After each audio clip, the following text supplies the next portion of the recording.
নমস্কার, আমি অর্পিতা। আপনারা শুনছেন তপভূমি নর্মদা। যারা অলরেডি সাবস্ক্রাইব করে রেখেছেন তাদেরকে জানাচ্ছি অসংখ্য ধন্যবাদ। যারা এখনও সাবস্ক্রাইব করেননি তারা দয়া করে আমার চ্যানেলটিকে সাবস্ক্রাইব করবেন এবং আগের পর্বগুলো যারা শোনেননি তারা দয়া করে আগের পর্বগুলো শুনে নেবেন, তাহলে আপনাদের বুঝতে এবং শুনতে দুটোই সুবিধা হবে। চলুন তাহলে শুরু করা যাক তপভূমি নর্মদার নবম পর্ব। অমরকণ্ঠকে আমার 3 রাত্রি তীর্থবাস হয়ে গেল। চতুর্থ দিনে খাওয়া দাওয়া করে দুপুরবেলায় বেরিয়ে পড়লাম সোনমুড়ার উদ্দেশ্যে। কিছুটা এসেই হরকিষাণজি মোড়ের মাথায় একটা দোকানে ঢুকলেন। पतर पतर रोटी इधर बहुत बढ़िया बनाते हैं और ससा के तड़का। अब चलिए ज़्यादा से ज़्यादा 1 मील होगा और क्या, सनेमाड़ा पहुँच जाएंगे। সোনমুড়া বা সোন উৎপত্তি স্থলে এরা বলে সোনেমাড়া।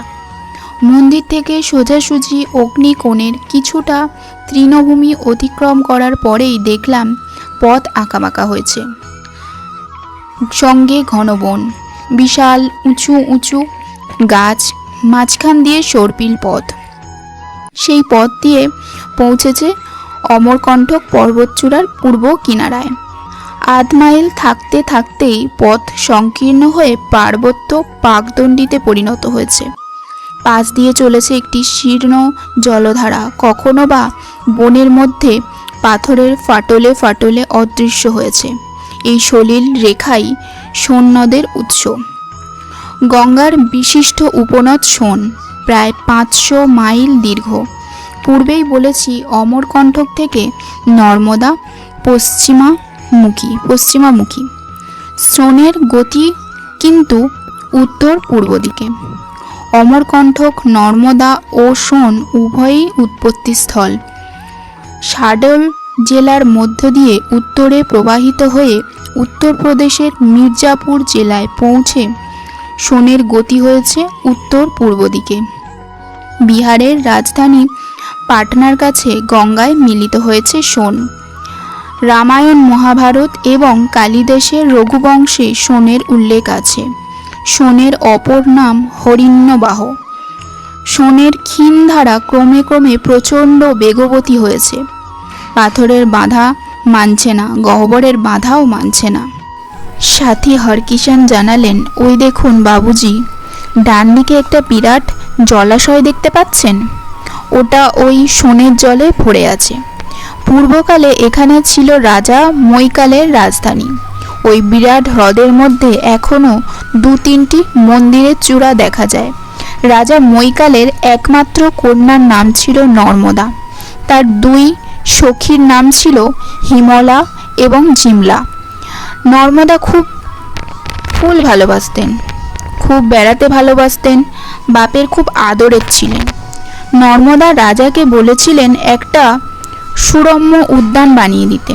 রাজা নর্মদার অনুরোধ রক্ষা করেন।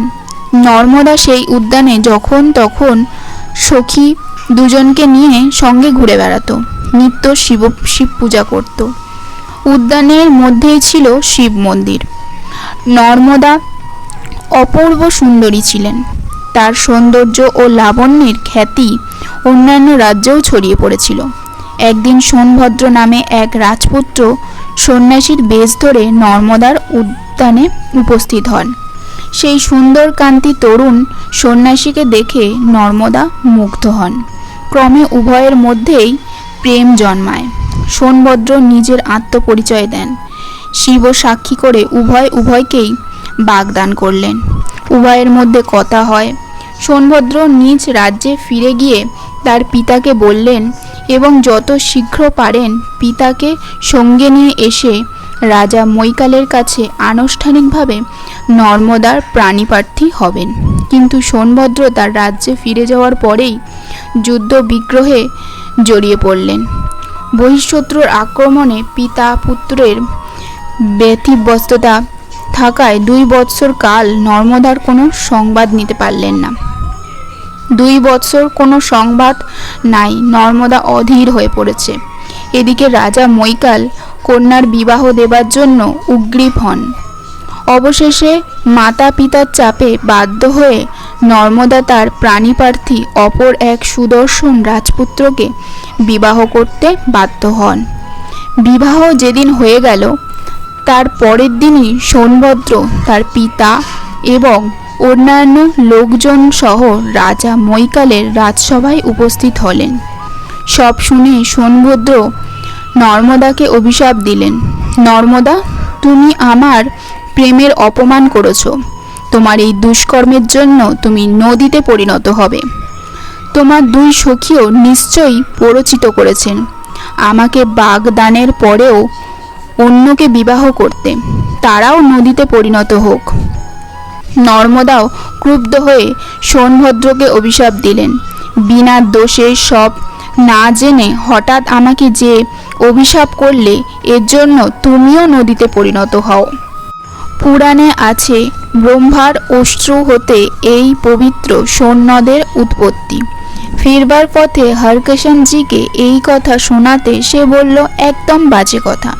সৃষ্টিকর্তা ব্রহ্মা কাঁদবেন কোন দুঃখে? প্রেম পাগল সোনভদ্র নর্মদার প্রেমে একেবারে দেওয়ানা হয়ে গেছেন। তার বিরহের অশ্রুধারা হতেই এই দুঃখের নদ সোনের সৃষ্টি। বাবুজি, বিরহ না থাকলে প্রেম পাকা হয় না।